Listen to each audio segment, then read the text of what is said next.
Buenos días, hermanos. En este día les invito a que abramos nuestras Biblias en el libro de Apocalipsis. Vamos a estar meditando en los primeros 3 capítulos. Antes de iniciar este sermón, quiero pedirles que me acompañen a hacer una oración. Señor nuestro, muchas gracias por esta oportunidad que nos das de escuchar tu palabra y tú siempre has hablado, Padre. Siempre has estado al pendiente de tu iglesia. Siempre has revelado tu voluntad a través de las Escrituras y a través de ellas también conocemos cuál es el final de la humanidad, cuál es el final de la iglesia, Señor, y es que tú vas a salir victorioso. Es que tú vas a tener unas bodas con tu esposa y en ese entonces estaremos de manera limpios, perfectos, para estar delante de ti. Te ruego, Señor, que este mensaje nos ayude a apuntar ahí, que este mensaje cambie la actitud que tenemos para vivir hoy día en estos días tan difíciles. Bendice tu palabra, confiamos únicamente en ti y pedimos que tu Espíritu Santo haga la obra en nuestros corazones en el momento indicado, en el cual tú vas a humillarnos, tú nos vas a hacer entender que solamente dependiendo de ti, tu iglesia se va a santificar. Gracias, Padre, por todo en Cristo Jesús. Amén. Hermanos, este día yo he titulado el sermón de hoy La gloria de Cristo para santificar a la iglesia. Y este sermón, hermanos, es debido a muchas cosas que estamos pasando en estos últimos días como Iglesia Peniel, pero también yo creo que como iglesias cristianas, evangélicas, estamos teniendo muchos cambios, estamos tratando de hacer diferentes las cosas por la modalidad en la cual nos ha cambiado la vida, en el que ha modificado totalmente nuestra liturgia, nuestra manera de reunirnos, de tener comunión, de evangelizar incluso. Entonces son días de cambios y yo quiero invitarte a que este día también tengamos una reflexión en el cambio que necesitan nuestros corazones, no solamente la estructura externa de nuestra iglesia, sino quiero que apunte este sermón al cambio interno de los corazones de cada uno de nosotros. Así que este sermón yo lo he dividido en 3 partes. La primera parte es la siguiente. Quiero que veamos qué estaba ocurriendo en las 7 iglesias del Apocalipsis, las 7 iglesias que Juan les envía este mensaje. Entonces, la situación de las 7 iglesias del Apocalipsis nos van a ayudar a entender que es un paralelo del cual vive toda la iglesia a través de los siglos. Tú y yo somos iglesia, así que de manera individual y personal, estos mensajes a las 7 iglesias nos van a permitir identificarnos. Si realmente somos creyentes, en cualquiera de estas 7 iglesias nosotros vamos a encontrar similitudes a lo que está atravesando nuestra iglesia local. Así que quiero iniciar primero que nada en los capítulos 2 y 3, que es donde se describe este mensaje a las 7 iglesias. Y yo hice una especie de matriz, una especie de mirada objetiva y de alguna manera una mirada en la cual quise ver algunos paralelos entre estas iglesias, algunos patrones, algunas circunstancias que nos pudiera ayudar a entender qué es lo que distingue a las iglesias de Cristo. Y hay algunas cosas en común, pero quiero que estemos primeramente meditando en cosas buenas que nuestro Señor Jesús empezó a alabar a estas iglesias. Nuestro Señor Jesús, Él se presenta y envía una instrucción al apóstol Juan para que las personas que actualmente viven en estas iglesias pues tuvieran una enseñanza diaria. La literatura del libro Apocalipsis se puede clasificar, algunos le han dicho como una literatura apocalíptica y epistolar. ¿Qué significa esto? Que a pesar de que tenemos símbolos en los cuales es difícil entender el significado y la interpretación de muchos sucesos que ocurren en este libro, también encontramos instrucciones directas a las iglesias. Por eso también es epistolar, como las epístolas del apóstol Pablo, Pedro, Juan, etc. Y quiero, hermanos, que vayamos para empezar en el capítulo 1, en el versículo 3, dice: bienaventurado el que lee y los que oyen las palabras de esta profecía y guardan las cosas en ella escritas, porque el tiempo está cerca. El apóstol Juan introduce haciendo ver uno de los objetivos de esta carta. No solamente es el que tú leas, sino que también oigas, y eso tiene que ver más con guardar en el corazón, pero si realmente avanzas en esos dos sentidos de las órdenes que nos da el apóstol Juan, nos seguimos quedando cortos al objetivo de este libro. Y el último es el que guardan, los que guardan las cosas en ella escritas, porque el tiempo está cerca. Entonces, que nuestro corazón esté apuntando a obedecer lo que hay aquí. Y quiero resaltar algunas cosas, hermanos. La primera de ellas es que las iglesias de este entonces, las iglesias a las cuales el Señor Jesús envía este mensaje específico, tenían algo en común. El mismo Dios, el mismo Padre, el mismo Señor que las sustenta. Y para eso nosotros tenemos que ir entendiendo el propósito que tenía nuestro Señor Jesús en cada una de ellas para corregir algunas áreas de la vida de estas iglesias, también para animar a aquellos que estaban perseverando, los que estaban sufriendo, los que estaban haciendo bien las cosas, y llamar al arrepentimiento a los que no, de plano, no estaban siguiendo una vida santa, agradable a Dios. Entonces, quiero que veamos primeramente algunos patrones de las cosas que ocurren en estas iglesias. Nuestro Señor Jesús, para Él nada le es oculto.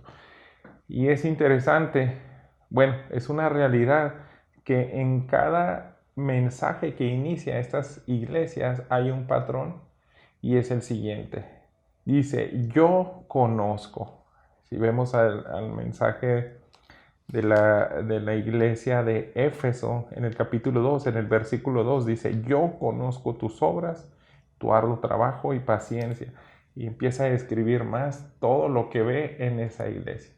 Y así lo podemos ver en todas las demás iglesias. Por ejemplo, en el versículo 9 de la iglesia de Esmirna dice: yo conozco tus obras. Versículo 13 a la iglesia de Pérgamo: yo conozco tus obras. Versículo 19 en Tiatira: yo conozco.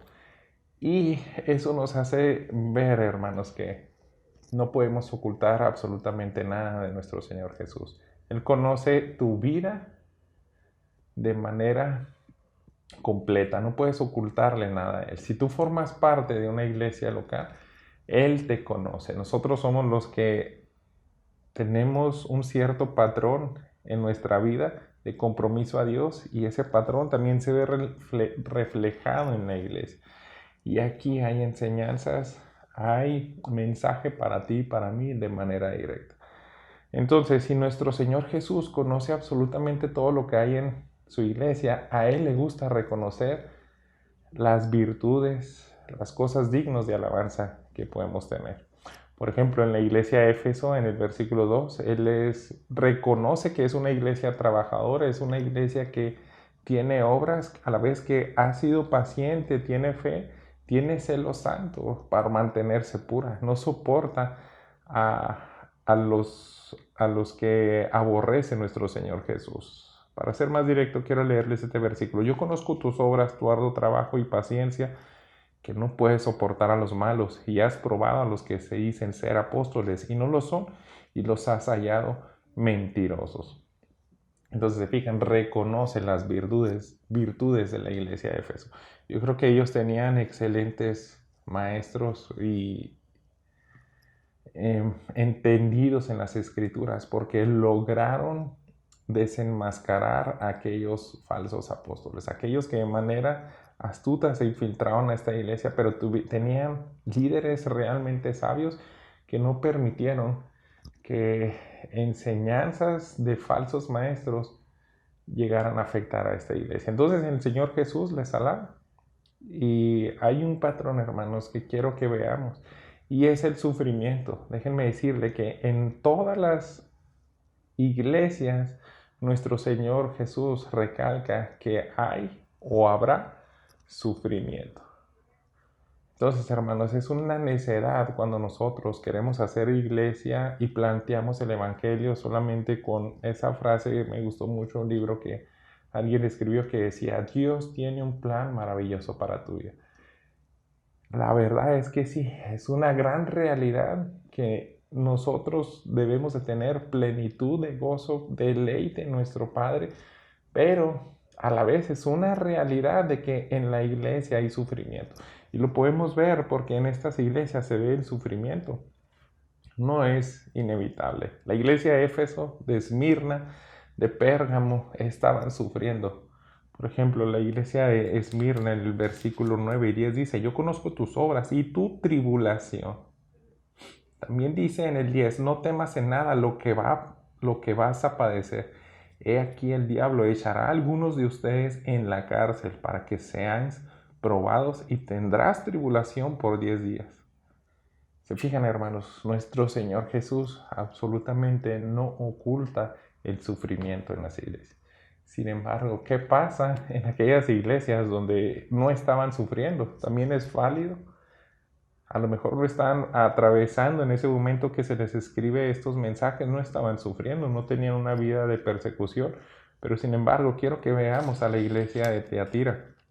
A ellos, aunque no menciona absolutamente que va a haber sufrimiento, en ellos debemos de ver que en el versículo 22 y 23, después de que se les llama al arrepentimiento por cosas negativas que tenían, sí implica el sufrimiento. Dice así: he aquí, yo la arrojo en cama y en gran tribulación a los que con ella adulteran. Está hablando de lo que viene en el versículo 21. Bueno, hace alusión a una mujer, Jezabel, en el versículo 20, que sedujo a sus siervos a fornicar, a adulterar, a comer cosas sacrificadas de los ídolos, y le está advirtiendo: va a venir un juicio, y eso implica sufrimiento. Entonces esta iglesia también, si no se arrepentía, también iba a sufrir, hermanos. El sufrimiento no se debe desligar de la iglesia de Cristo. Entonces él decía aquí: esta mujer yo la arrojo en cama en gran tribulación, y a los que con ella adulteran, si no se arrepienten de las obras de ella. Entonces está emitiendo un juicio, y aquí va más directamente el versículo 23: a sus hijos heriré de muerte. Y todas las iglesias sabrán que yo soy el que escudriña la mente y el corazón, y los daré a cada uno según vuestras obras. En ese momento no estaban sufriendo, pero podrían sufrir por causa de Cristo. Si ponen en juego la gloria de Dios y el que blasfemen su nombre porque no era una iglesia santa, nuestro Señor Jesús está diciendo: yo los tengo que meter incluso en sufrimiento, porque al que tomo por hijo yo disciplino. Hermanos, no podemos desligar el sufrimiento de la iglesia de Cristo. También obviamente hay plenitud, pero lo veremos más adelante. La iglesia de Sardis también no estaba viviendo sufrimiento, pero en un futuro sí lo iba a vivir. Filadelfia, por ejemplo, en el versículo 8 del capítulo 3 dice: yo conozco tus obras, he aquí he puesto delante de ti una puerta abierta, la cual nadie puede cerrar. Porque aún tienes poca fuerza, has guardado mi palabra y no has negado mi nombre. También ese sentido, el que tenga poca fuerza, hermanos, es que es una manera en la cual se sufre. Si ellos estaban tratando de agradar al Padre, pero también son desgastados física, mentalmente, tal vez no vayamos a profundizar en todos estos sentidos, pero está diciendo: tienes poca fuerza. Y también ellos eran atribulados. Por ejemplo, lo que dice aquí: he aquí yo entrego en la sinagoga entrego de la sinagoga de Satanás a los que se dicen ser judíos y no lo son, sino que mienten. Y aquí yo haré que vengan y se postren a sus pies y reconozcan que yo te he amado. Era una iglesia, hermanos, que era afligido, sin duda, por los pecados que estaban ocurriendo alrededor de ellos. Y todas estas iglesias yo creo que podían sufrir de ellos. Ellos estaban en medio de un mundo pagano. Se dice que en todas estas 7 iglesias se encontraba el templo del César, un templo en el cual se tenía que rendir adoración al emperador romano. Solamente la iglesia de Tiatira no tenía esa opresión de idolatría del emperador, pero sin embargo tenía otro tipo de opresión. En el versículo 24 del capítulo 2, hablando de la iglesia de Tiatira, dice: pero a vosotros y a los demás que están en Tiatira, a cuantos no tienen esa doctrina y no han conocido lo que ellos llaman las profundidades de Satanás, yo les digo, no les impondré otra carga. Entonces está diciendo, hay miembros entre ustedes que están siendo influenciados por estas corrientes satánicas, filosofías, religiones, profundidades de Satanás, se están contaminando. Pero hay unos cuantos que no se han querido contaminar y ya no les voy a imponer carga. Entonces quiere decir que están viviendo, tienen de alguna manera una influencia satánica opresora a estas iglesias. Sin embargo, hay una iglesia, hermanos, la única que no sufre es la peor de todas. Déjenme aclararles también un patrón que podemos encontrar en estas iglesias. Son 7 iglesias, de las cuales 4 de ellas se les alaba y también se les llama al arrepentimiento. O sea que tienen cosas buenas y también tienen cosas que reprocharles. Esas 4 iglesias podemos ver que son Éfeso, Pérgamo, Tiatira y también Sardis. Sin embargo, hay 2 iglesias a las cuales no se les reprocha nada, las cuales son Esmirna y Filadelfia. 4 iglesias que tienen cosas que alabar y que reprochar. 2 iglesias que no se les reprocha nada, pero hay una iglesia, la Odisea, que no se le alaba absolutamente de nada. Es la peor de todas las iglesias. Nuestro Señor Jesús no pudo decir algo positivo de ella. Y saben que ella es la única que no se le menciona que está sufriendo.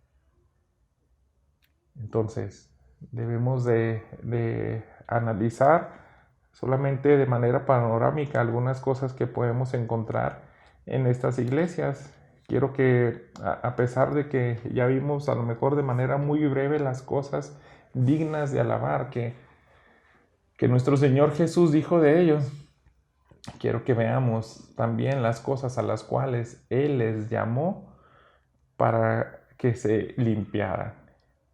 Y podemos ver cosas, por ejemplo, en ellos habían apóstatas, habían grupos de personas que se habían infiltrado y estaban contaminando la congregación. Tenían cosas buenas, pero, por ejemplo, en la iglesia de Tiatira, en el versículo 20, nosotros podemos encontrar lo siguiente: tengo unas pocas cosas contra ti, que toleras que esa mujer Jezabel, que se dice profetiza, enseñe y seduzca a mis siervos a fornicar y a comer cosas sacrificadas a los ídolos.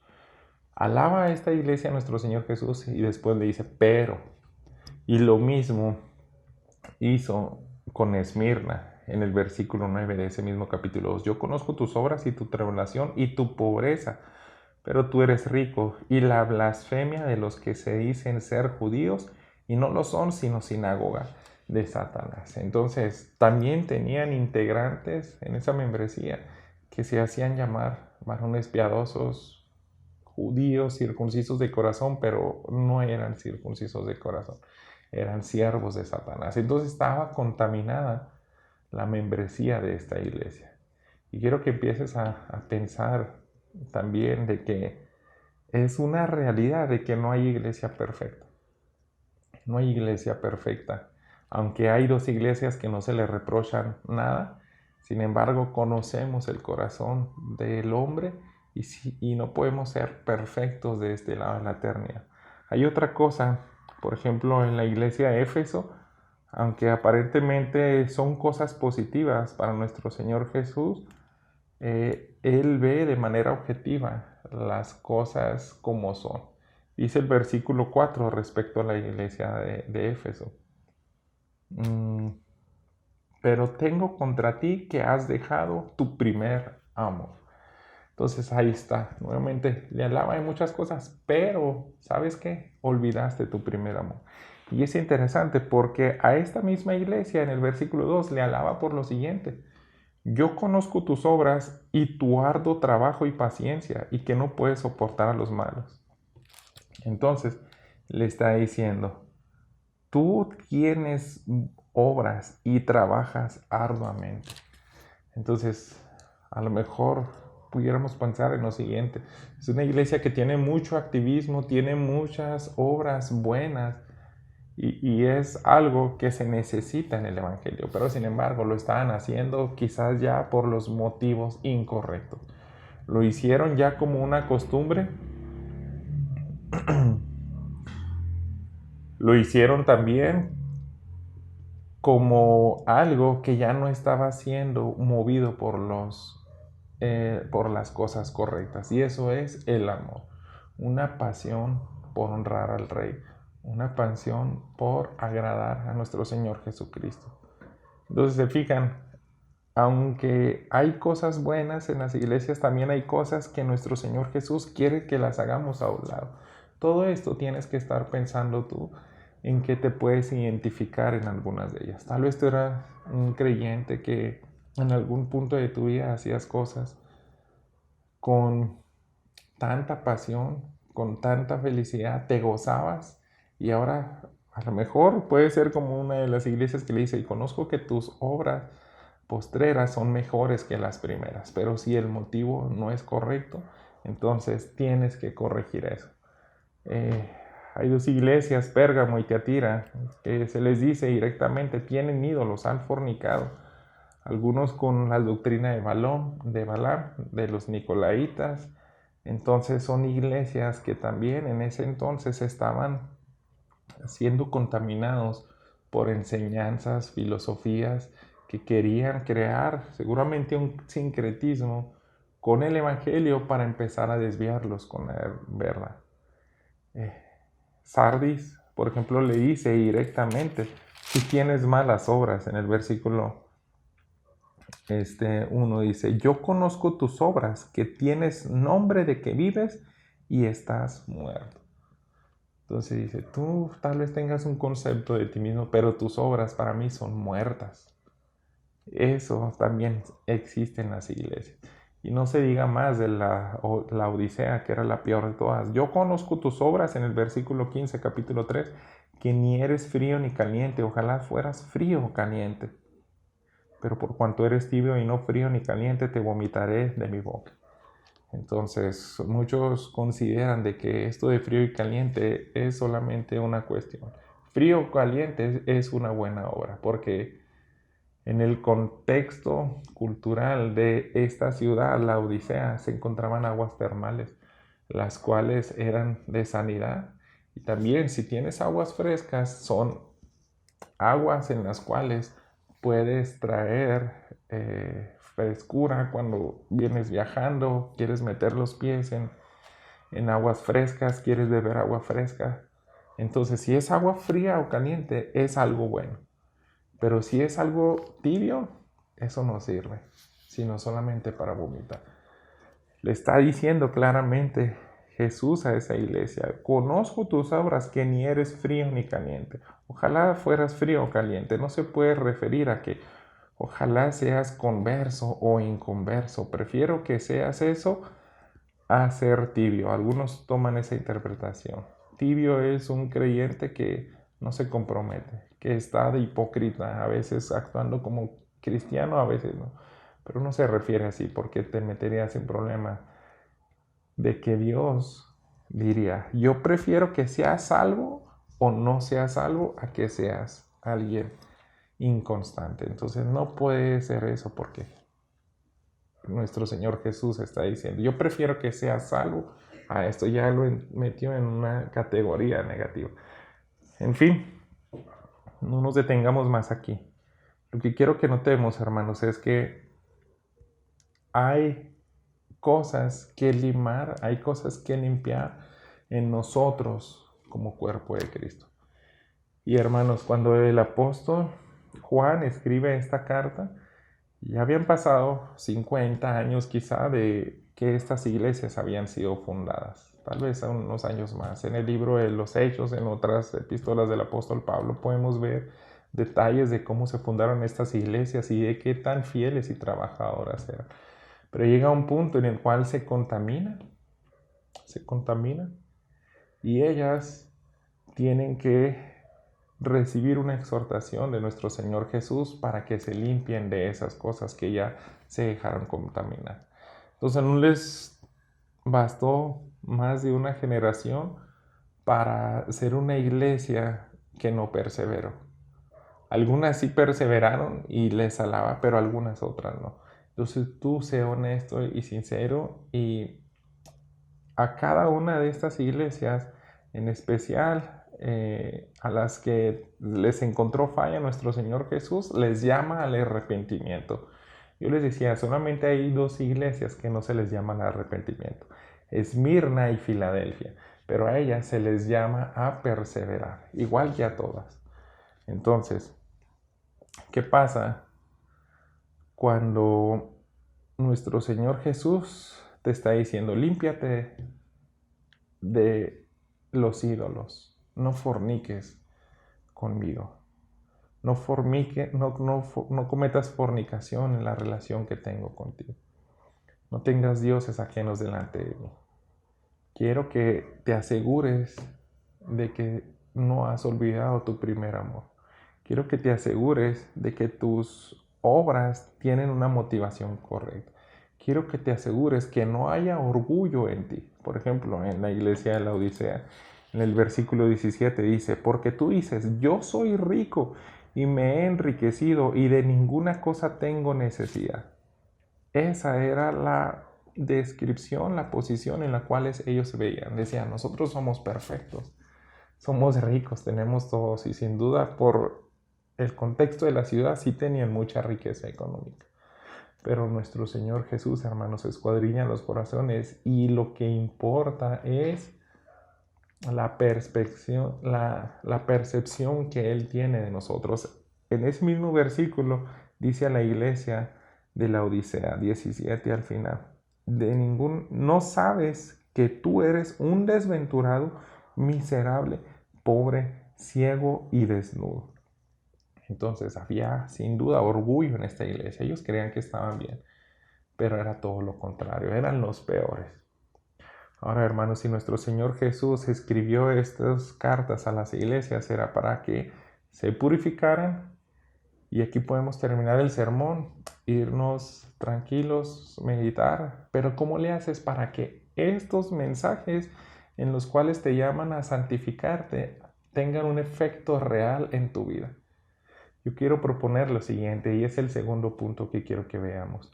Nosotros, hermanos, en el capítulo 1 vamos a ver la gloria de Cristo, que es la que santifica a su iglesia. Por eso le puse así el sermón. Cuando nosotros nos exponemos a la gloria de Cristo, conocer los atributos de nuestro Señor Jesucristo, desde ahí es donde se empieza, en los cuales nosotros vamos a realmente tener temor reverente, vamos a obedecer al llamado que se nos esté haciendo. Si no vemos esto revelado, si nuestro Padre en su misericordia no quita ese velo y nos muestra qué tan glorioso es nuestro Señor Jesús, este mensaje no va a servir, apostaría para nada. Necesitamos ver las glorias de Cristo. Entonces, ahora quiero que vayamos al capítulo 1, que es como empezó este mensaje que se le mostró al apóstol Juan. Y quiero que empecemos a observar algunas cosas desde el versículo 10. Vamos a omitir algunas cosas de contextos y empezar directamente. El apóstol Juan estaba en la isla de Patmos. Él acaba de decir que está sufriendo por causa de Cristo. Él llega a parar ahí en una isla que no era nada agradable vivir ahí. Él tenía más de 90 años, estaba sufriendo y ahí recibe la siguiente visión. Y fíjense lo que dice en el versículo 10. Yo estaba en el Espíritu en el día del Señor y oí detrás de mí una gran voz de trompeta. Entonces, esta gran voz, hermanos, es una voz de autoridad, una voz que estremece, que se impone. Es una voz que solamente aquellos que están muy cercanos al Padre, en una comunión intensa con Él, íntima, la pueden escuchar. Así tal y cual la escucharon los israelitas en el monte Sinaí, cuando relampagueaba, cuando veían fuego, cuando escuchaban las voces y ellos decían a Moisés, habla tú porque sentimos que nos va a destruir Dios. Eso era algo terrible. Esa voz de autoridad la escuchó el apóstol Juan. También él dijo, escucho lo siguiente, esta voz como de trompeta decía, yo soy el alfa y la omega, el primero y el último. Escribe en un libro lo que ves y envíalo a las 7 iglesias que están en Asia. Y se mencionan las 7 iglesias, Éfeso, Esmirna, Pérgamo, Tiatira, Sardis, Filadelfia y Laodicea. Entonces, otra cosa que podemos ver de nuestro Señor Jesús, si Él es el alfa, la omega, el principio y el fin, Él conoce toda la historia. Él conoce lo que va a ocurrir en la eternidad futura, porque también conoce todo lo que hay en la eternidad pasada. Si ese atributo de Dios fuera tan real en nosotros, reaccionaríamos como más adelante lo vamos a ver con Juan. Otra cosa que sucedió ahí, cuando él escucha la voz, dice en el versículo 12, me volví para ver la voz que hablaba conmigo y vuelto vi 7 candeleros de oro. Y ahí podemos ver que él ve a las 7 iglesias, el símbolo de la iglesia universal de Cristo, las iglesias locales. El número 7 es en un número de perfección, es en una manera en la cual se engloba todo el cristianismo, si lo pudiéramos entender así. Todos los tipos de iglesia que van a ver a través de los siglos los vio el apóstol Juan y lo sabemos porque más adelante en el versículo 20 se le revela el significado de esos candeleros. Dice aquí, el misterio de las 7 estrellas que has visto en mi diestra y de los 7 candeleros de oro. Las 7 iglesias son los ángeles de las 7 iglesias y los 7 candeleros que has visto son las 7 iglesias. Entonces ver que nuestro Señor Jesús está en control de sus iglesias también debe de movernos a una rendición completa a Él. Porque dice en el versículo 13, en medio de los 7 candeleros vi a uno semejante al Hijo de Hombre, vestido de una ropa que llegaba hasta los pies y ceñido por el pecho con un cinturón de oro. Entonces, ahora ve a nuestro Señor Jesús y empieza a describir su vestidura. Hay una visión similar del profeta Daniel, del Hijo del Hombre, le escribe así, con un cinto de oro, con vestiduras blancas, y pudiéramos pensar que fueron las vestiduras, una imagen de las vestiduras sacerdotales, pero yo quiero proponer lo siguiente, son vestiduras que solamente nuestro Señor Jesús puede poseer. Y acordémonos que Él tenía 3 aspectos de su persona. Él era rey, Él era sacerdote y Él era profeta. Entonces tiene una vestidura especial en la cual se le identifica como único a nuestro Señor Jesús. Y Él está en medio de las 7 iglesias. Ahora fíjense más en el versículo 14. Su cabeza y sus cabellos eran blancos como blanca lana, como nieve, sus ojos como llama de fuego. Yo creo que es como la gloria de Dios de Jesús cuando en el monte de la transfiguración se le muestra a sus 3 discípulos más íntimos, Pedro, Jacobo y Juan, vieron algo similar a esto. Pero también se nos describe aquí que él tenía sus ojos como llama de fuego. Y eso, hermanos, es una mirada que escudriña absolutamente todo, que no se le puede ocultar nada.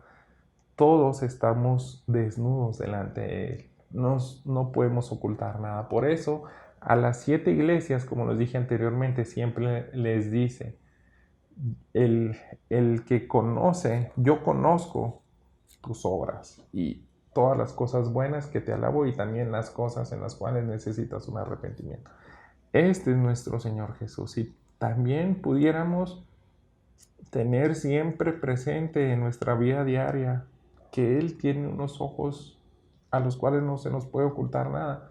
Va a ser realidad que nosotros vamos a atender al llamado que nos haga, como en estas iglesias. Si es a perseverar, si es a arrepentirnos, si es a ser fiel. Pero veamos algo más, porque las glorias de Cristo, sus atributos, son las únicas cosas que nos pueden mover a la santificación.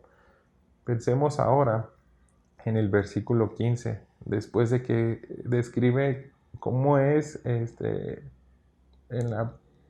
su mirada, dice, sus pies semejantes al bronce bruñido, refulgente como en un horno, y su voz como estruendo de muchas aguas.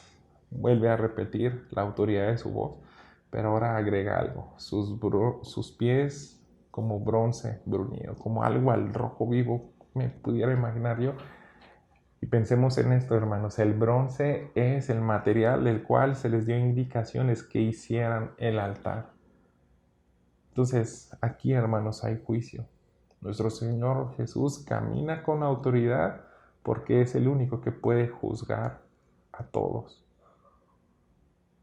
Los sacrificios, hermanos, cuando traías un animal, lo matabas y se consumía. De esa manera está ejerciendo un juicio a Dios porque está mostrando que acepta a la víctima por el pecador.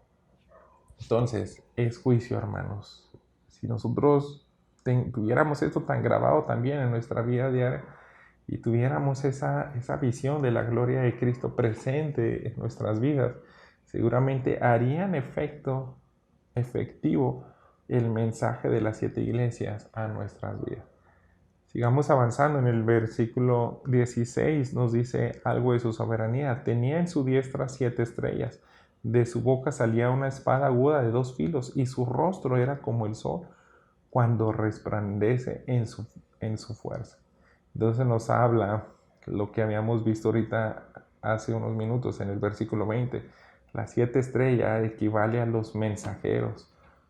Los pastores, si lo pudiéramos ver, aquellos que dan el mensaje a las iglesias, a los candeleros. Nuestro Señor Jesús lleva a cabo su voluntad y ejerce su voluntad a las iglesias por medio de sus pastores y todo está en sus manos, hermanos. Si nosotros viéramos eso también, reaccionaríamos de una manera que honraría y glorifica a Dios. Él controla a sus iglesias y líderes. Él también tiene una espada para ejecutar juicio, una espada que sale de la boca. Entonces es una imagen que es terrible para aquel que enciende su ira. Quiero que vayamos, por ejemplo, más adelante vuelve a mostrar este simbolismo. Juan en el Apocalipsis capítulo 19 dice así el versículo 15, de su boca sale una espada aguda para herir con ella las naciones, y él las regirá con vara de hierro, y él pisa el lagar del vino del furor y de la ira del Dios Todopoderoso. Para eso es esa espada, para hacer la justicia, para ejercer su poder. Entonces, ¿qué pasó con Juan cuando tuvo esta visión? Dice el versículo 17, cuando le vi, caí como muerto a sus pies, y él puso su diestra sobre mí diciéndome, no temas, yo soy el primero y el último. Hermanos, nuestro Señor Jesús es completamente diferente ahora en su estado de glorificación a como Él estuvo aquí en la tierra, hecho hombre, débil. El apóstol Juan se recostaba en su pecho. Entonces, una manera en la cual él podía estar cerca de Jesús, confiado, tranquilo, disfrutando. Pero después de la glorificación, ya habían pasado muchos años, tal vez 50 años, no sé cuántos, que no veía el apóstol Juan a su Señor Jesús desde que lo vio ascender a los cielos. Si se lo vuelve a encontrar, no iba a ir tal vez él se imaginaría, pues yo lo iría y lo abrazaría y sonreiría con él, estaría feliz, platicaría con él, pero ocurre todo lo contrario, hermanos. Ahora que lo encuentra glorificado en ese estado, solamente hay una reacción digna de recibir nuestro Señor Jesús. Entonces caí como muerto a sus pies. No pudo resistir su gloria. Fue terrible, hermanos. Esto fue terrible. Pero sin embargo, nuestro Señor Jesús no lo deja ahí. Le dice, no temas. Yo soy el primero y el último, el que vivo y estuve muerto. Mas he aquí que vivo por los siglos de los siglos. Amén. Y tengo las llaves de la muerte y del Hades. Entonces, aquí ahora se revela como aquel que consuela, que fortalece y también que tiene autoridad sobre la muerte. Si estuviéramos en el lugar del apóstol Juan y este mensaje de las 7 iglesias se nos entrega, no omitiríamos sin duda ninguna de estas palabras, aunque algunos de ellos fueron fuertes. Así que podemos ver, hermanos, la gloria de Cristo santifica a la iglesia. El ver a Jesús tal y como es lo único que nos va a tener un temor reverente para atender a su llamado de arrepentimiento, de perseverancia, de santificación. Quiero que vayamos al último punto. ¿Cómo es esto? ¿Cómo se aplica esta realidad de que conozca los atributos, las glorias de Cristo y ahora atiendas al llamado que viene en la palabra de Dios? Porque siempre se nos presentan sermones, enseñanzas, siempre venimos en devocionales a la palabra de Dios, pero no siempre obedecemos. ¿Cómo le hacemos entonces para que realmente el temor de Dios nos ayude a obedecer? Y la clave, otra vez, quiero que volvamos al mensaje de las 7 iglesias y veamos también el siguiente patrón. Un llamado, una manera en la cual se nos recalcan ciertos atributos al inicio de cada uno de estos mensajes.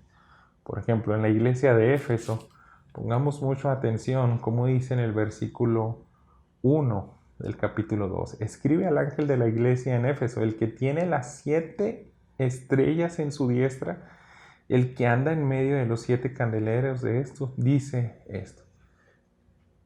Se presenta así en específico a esta iglesia que tenía cosas que alabar, cosas que arrepentirse. Se le presenta resaltando estos atributos. Yo tengo autoridad sobre tus pastores y estoy en medio de ustedes como iglesia. Si ustedes entendieran lo importante, esta gran verdad de lo que significa que yo tenga esa autoridad, atenderían a lo siguiente. Fíjense cómo más adelante en el versículo 5 se le pide a esta iglesia lo siguiente. Recuerda, por tanto, de dónde has caído y arrepiéntete. Y haz las primeras obras, pues si no, vendré pronto a ti y quitaré tu candelero de su lugar, y no si no te hubieras arrepentido. El juicio que le está proponiendo nuestro Señor Jesús es quitar ese candelero.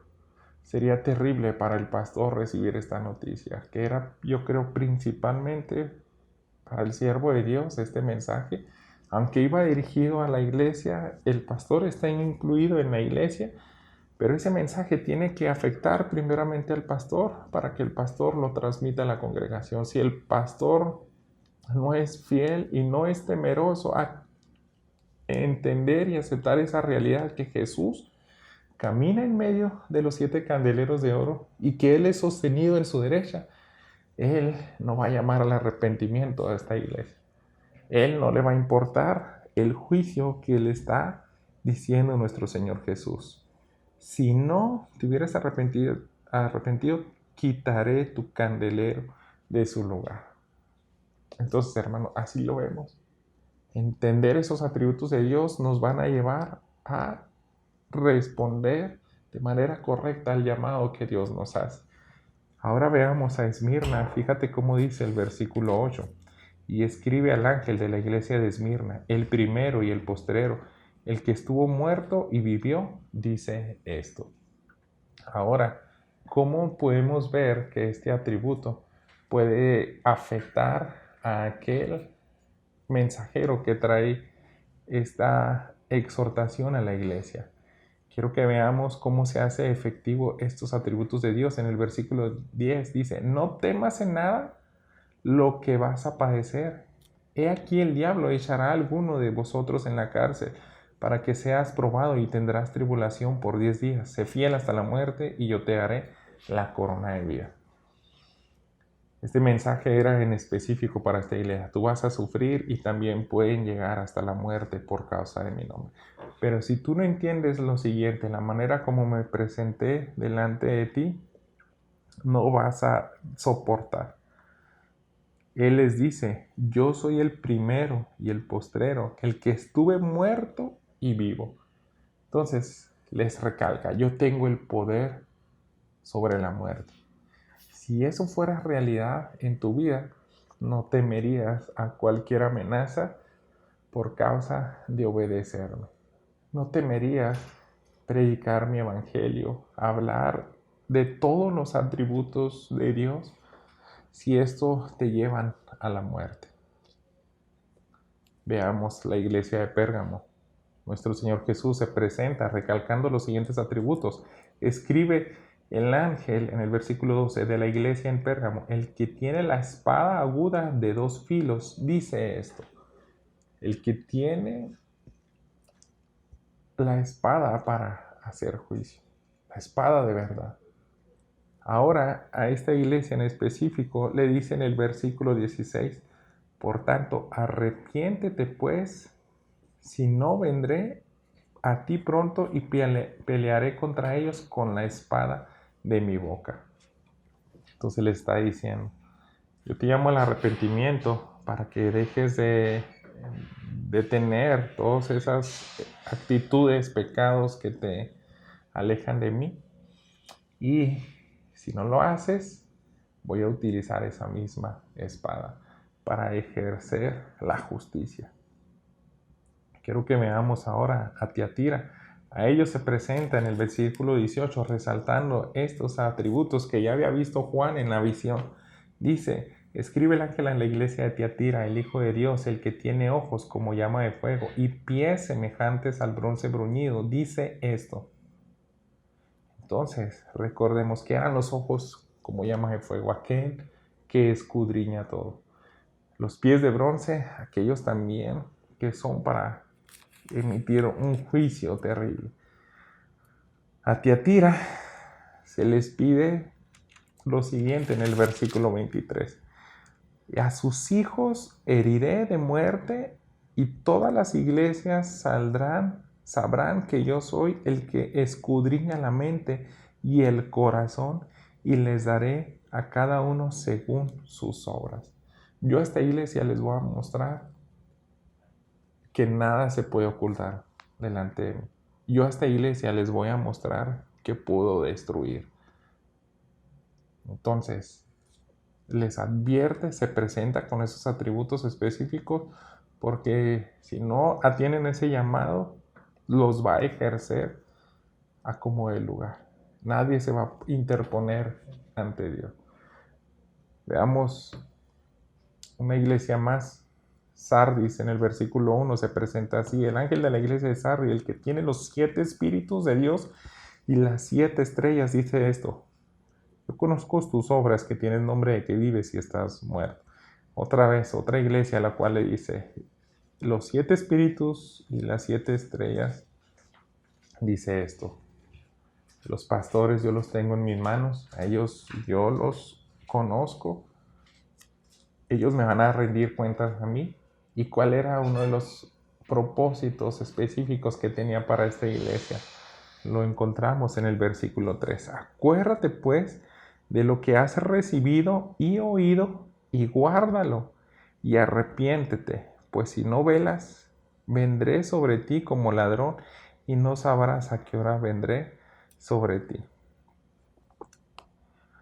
Esto, hermanos, me hace pensar que ellos, cuando fueron fundados, se les estableció ancianos, líderes, se les dejó la sana doctrina y en esa sana doctrina tenían que haber perseverado. Por eso le dice, acuérdate lo que has recibido, oído y guardado, pero no lo estaban guardando. Por eso les dice, arrepiéntete, porque si no, yo voy a venir y te voy a sorprender como ladrón en la noche. Yo voy a venir y yo soy aquel Señor de los 7 pastores, de los 7 ángeles, de las 7 estrellas. Fíjense, hermanos, si fuera una realidad ver la autoridad de nuestro Señor Jesús en los atributos que está recalcando, atenderíamos cada uno de estos mensajes. Filadelfia, quiero pasar por todos estos atributos. Yo conozco tus obras en el versículo 7 se presenta. Escribe el ángel de la iglesia en Filadelfia. Esto dice el santo, el verdadero, el que tiene la llave de David, el que abre y ninguno cierra, y cierra y ninguno abre. ¿De qué manera se presentó aquí? Yo soy aquel que tiene dominio, autoridad, y que se propone hacer algo, lo hace. ¿Y qué es el objetivo que tiene para esta iglesia? Es el siguiente, dice en el versículo 10. Por cuanto has guardado la palabra de mi paciencia, yo también te guardaré de la hora de la prueba que ha venido sobre el mundo entero, para probar a los que moran sobre la tierra.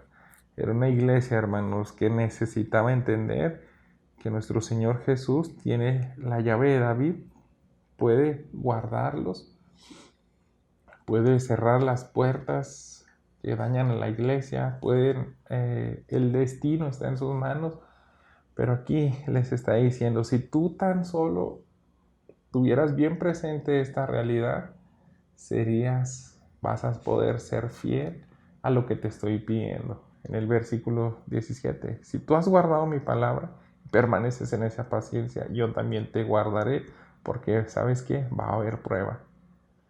Esa prueba va a estar en todo el mundo y yo voy a probar a todos, pero a ti te voy a guardar. Eso realmente traería esperanza a esta iglesia que iba a entrar en ese fuego, en esa tribulación, en esa circunstancia que iba a probar su fe. Ahora veamos lo que dice el último mensaje. Nuestro Señor Jesús se presentó así en la Odisea. Versículo 14. Escribe al ángel de la iglesia en la Odisea. He aquí el amén, el testigo fiel y verdadero, el principio de la creación de Dios, dice esto. Y aquí, hermanos, ¿qué significa el amén? Así sea. En Jesús se cumple absolutamente todo. Si esta iglesia realmente entendiera este atributo de nuestro Señor Jesús, ellos se arrepentirían. Porque nuestro Señor Jesús cumple lo que se promete.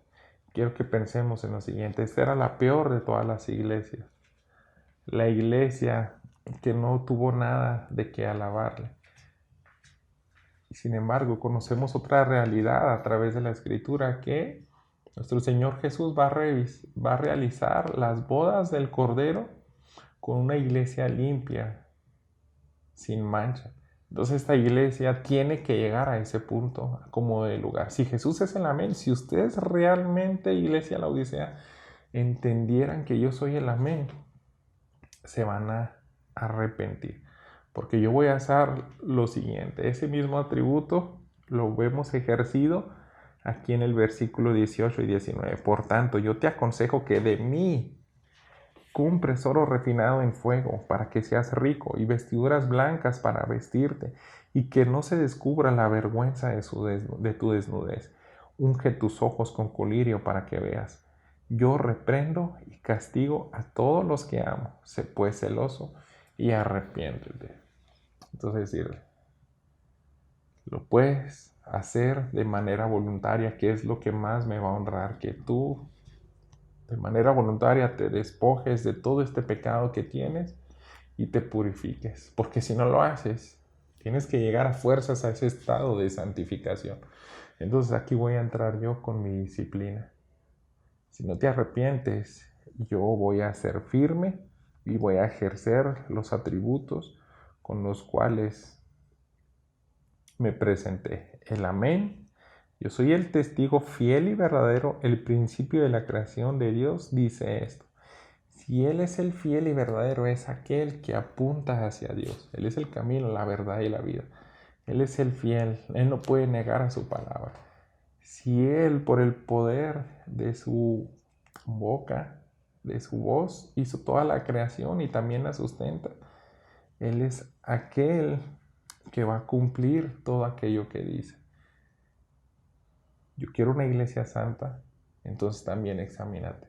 Si tú perteneces a una iglesia y no estás viviendo en santidad, es mejor que entregues tu voluntad y te arrepientas y dejes esos pecados. Porque formas parte de una iglesia y entre todos le damos forma a una congregación que se va a asemejar a la Odisea, Filadelfia, Éfeso, Esmirna, Tiatira, Pergamino, Sardis, Pérgamo. Y aquí es donde yo quería llegar, hermanos. Esta iglesia creía que tenía riquezas, pero fue la peor de todas, la Odisea. A ella se les llama el arrepentimiento y le dice, va a venir un juicio, yo reprendo y castigo a todos los que amo, sé pues celoso y arrepiéntete. Y sí, hermanos, hay sufrimiento en la vida cristiana, es una realidad. Si tú lo quieres ocultar, te vas a meter en problemas, porque no estás reconociendo los atributos en los cuales se presentó nuestro Señor Jesús, y también te vas a meter en problemas, porque difícilmente te vas a santificar, vas a ser orgulloso como ellos, vas a decir, yo estoy bien, yo soy rico, yo no necesito cambiar nada. Ese tipo de iglesias eran los únicos que no estaban atravesando tribulación. Pero nuestro Señor Jesús, si no se arrepienten, los iba a llevar a esa tribulación tarde o temprano. Lo mismo iba a hacer con Tiatira, con cualquiera de otras iglesias que no se les especificó eso. Pero hay algo en el cual quiero que terminemos concluyendo. Y es un patrón de bendición a cada una de las 7 iglesias. Cada una de estas 7 iglesias se les promete una recompensa, se les promete plenitud, se les promete una vida plena en nuestro Señor Jesús, pero solamente es en la otra vida. Aquí en la tierra no. Aquí podemos tener mucho gozo, aunque tengamos tribulaciones, que las tribulaciones las debemos de tener. Y en esa tribulación podemos tener gozo y paz, pero para nada pienses que no vas a tener tribulación. Va a ser peligroso si no quieres sufrir por Cristo. El cristianismo es así de real. Tienes que sufrir por nuestro Señor Jesús, pero también puedes vivir plenamente aquí en la tierra, porque tienes esperanza en Jesús. Si tus ojos apuntan a Jesús y esos atributos fueran una realidad en tu vida, tú vas a poder perseverar hasta el final, que es algo que se les pide a todas las iglesias.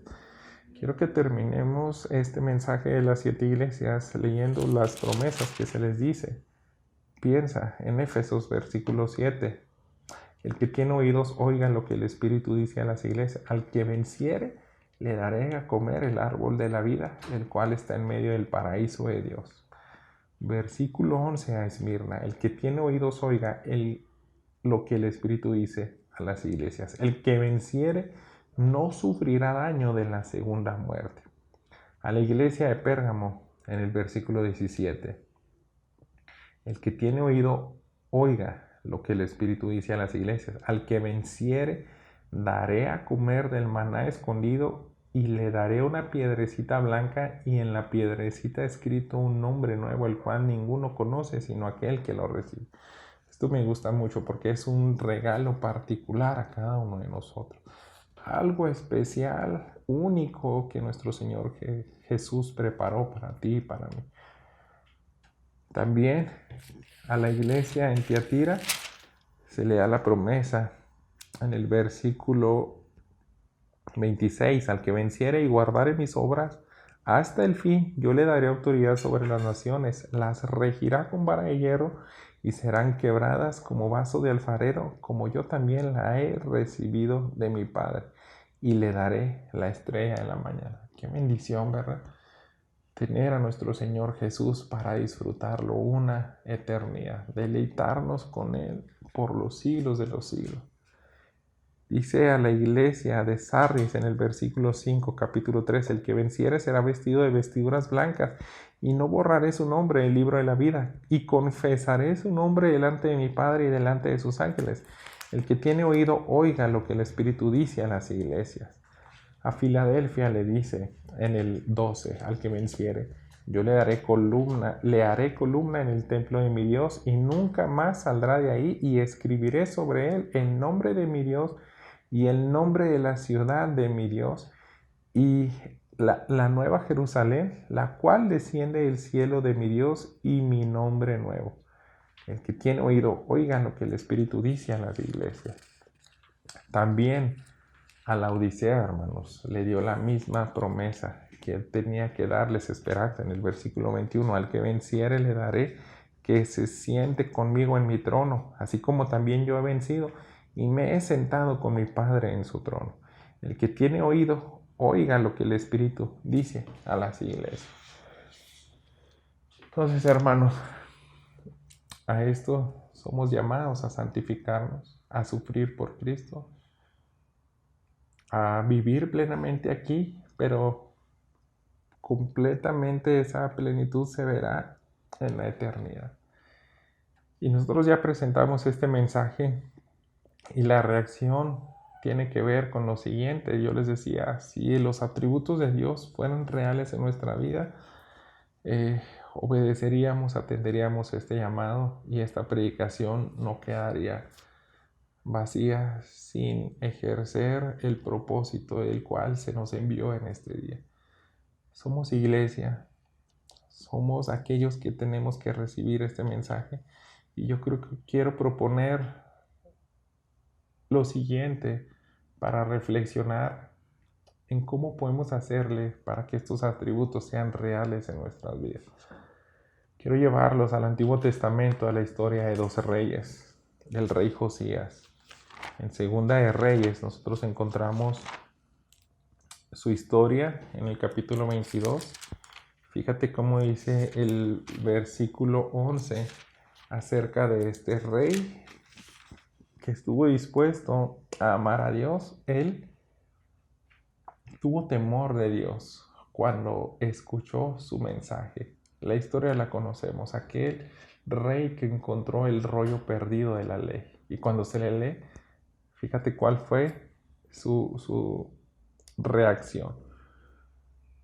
Versículo 11, y cuando el rey hubo oído las palabras del libro de la ley, rasgó sus vestidos. Yo creo que a lo largo de la historia hay cristianos, hermanos, que cuando leen este mensaje de las 7 iglesias también van a rasgar sus vestidos como este rey Josías. Aquellos que van a temblar ante la palabra de Dios. Porque este rey lo hizo con el libro de la ley. Él tenía un concepto correcto de Dios. ¿Y saben cómo empezó todo eso? Yo lo puedo ver aquí en el capítulo 23. Fíjense cómo dice, quiero que vayamos a Crónicas. En el capítulo 34 nos habla de cómo este rey Josías empezó a formar un corazón temeroso de Dios. Yo creo que esta es la clave para que tú y yo aprovechemos bien este mensaje de las 7 iglesias. Fíjate lo que dice en el capítulo 34:1. De 8 años era Josías cuando comenzó a reinar, y 31 años reinó en Jerusalén. E hizo lo recto ante los ojos de Jehová, y anduvo en los caminos de David su padre, sin apartarse a la derecha ni a la izquierda. Y a los 8 años de su reinado, siendo aún muchacho, comenzó a buscar al Dios de David su padre, y a los 12 años comenzó a limpiar a Judá y a Jerusalén de los lugares altos, imágenes de acera, esculturas e imágenes fundidas, y empieza a describir todo lo demás que hizo para derribar estos altares. Entonces, hermanos, desde los 8 años este hombre quiso agradar a Dios. Es cuando se le pone como rey, pero dice, a los 8 años de su reinado, o sea, tenía 16 años de edad, él comenzó a buscar al Dios de David, su padre. Y después, cuando ya tenía 12 años de rey, empieza a limpiar al país de la idolatría. Entonces, el conocer a Dios hizo que tuviera un temor reverente. Yo creo que quiero suponer que fue el único rey que transcribió literalmente la ley de Moisés de inicio a fin, como se les pedía en Deuteronomio a los reyes. Él conocía o tenía, bueno, a lo mejor me contradigo, olvidemos esto de si transcribió a la ley porque estaba perdido el libro, pero él había escuchado del rey, del Dios de David. Entonces él quería conocerle, hizo todo lo posible por agradar a este Dios, y después de tener esos años de búsqueda es cuando encuentra el rollo. Pasan años y su reacción es esa. Él rasga los vestidos y fíjate en el versículo 25, volviendo a Segunda de Reyes 23, dice lo siguiente: no hubo otro rey antes de él que se convirtiera a Jehová de todo su corazón, de toda su alma y de todas sus fuerzas, conforme a toda la ley de Moisés, ni después de él nació otro igual. Entonces es un rey que se le presenta la escritura y tiembla ante ella. Y eso hace que su vida dé un giro y mueve a toda la nación, hace reformas, y es el único rey que limpia de raíz y por completo toda la idolatría en el pueblo hebreo. Por eso se le escribe así: no hubo otro rey antes de él que se convirtiera así delante de Dios. Y no solamente antes, sino que también después, pues ya no conocimos, no nació otro, después de él no nació otro igual. Y el otro rey que le quiero proponer, hermanos, que consideremos, es precisamente el hijo de Josías. Este rey, que se llamaba Joacim, hizo todo lo contrario. En Jeremías capítulo 36, versículo 21 al 24, nosotros tenemos la historia de cuando Jeremías se le da un mensaje que se tenía que leer al rey, a los líderes, al pueblo de Israel, para llamarlos al arrepentimiento, porque venía juicio, ya estaba a la puerta ese juicio. Y fíjate lo que hizo este rey. Envió el rey a Jehudí a que tomase el rollo, el cual lo tomó del aposento de Elisama, secretario, y leyó en él Jehudí a oídos del rey y a oído de todos los príncipes que junto al rey estaban. El rey estaba en la casa de invierno, en el mes 9, y había un brasero ardiendo delante de él. Cuando Jehudí había leído 3 o 4 planas, los rasgó el rey con un cortaplumas de escriba y lo echó en el fuego que había en el brasero, hasta que todo el rollo se consumió sobre el fuego que en el brasero había. Y no tuvieron temor ni rasgaron sus vestidos el rey y todos sus siervos que oyeron todas estas palabras. Ellos hicieron todo lo contrario. Y para esto ocurrió la ruina. 10 años después cae el reino del sur y son llevados a Babilonia. Ellos, hermanos, fueron expuestos a la misma palabra de Dios. Cuando Josías lee que hay bendiciones y maldiciones de parte de Dios, por no andar en sus caminos, él se aterrorizó. Él se asegura que este mensaje sea correcto y envía a consultar a una profetisa y le dice, ¿sabes qué? Si es verdad eso, toda esta palabra es firme. Y su temor a Dios, el concepto del cual él tenía de Dios, un Dios santo en todo su esplendor y autoridad, le hizo tomar una decisión correcta. Sin embargo, su hijo, Joacim, fue todo lo contrario. También recibe el mensaje de Dios, lo desprecia, lo quema, y aunque le quieren persuadir a que no destruya ese mensaje, él no le importó. Entonces, hermanos, lo mismo ocurre con las escrituras de estas 7 iglesias.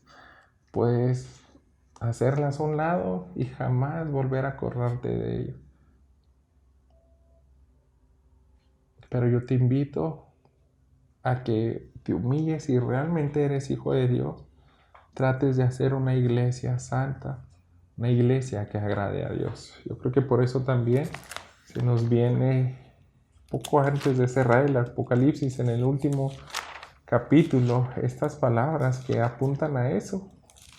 Si realmente eres un hijo de Dios, tienes que santificarte. Si no, pues seguramente no tienes el Espíritu Santo, seguramente no estás perseverando y vas a recibir el juicio. Quiero leerte el versículo 11 de Apocalipsis 22. El que es injusto, sea injusto todavía, y el que es inmundo, sea inmundo todavía, y el que es justo, practique la justicia todavía, y el que es santo, santifíquese todavía. He aquí yo vengo pronto, y mi galardón conmigo, para recompensar a cada uno según su obra.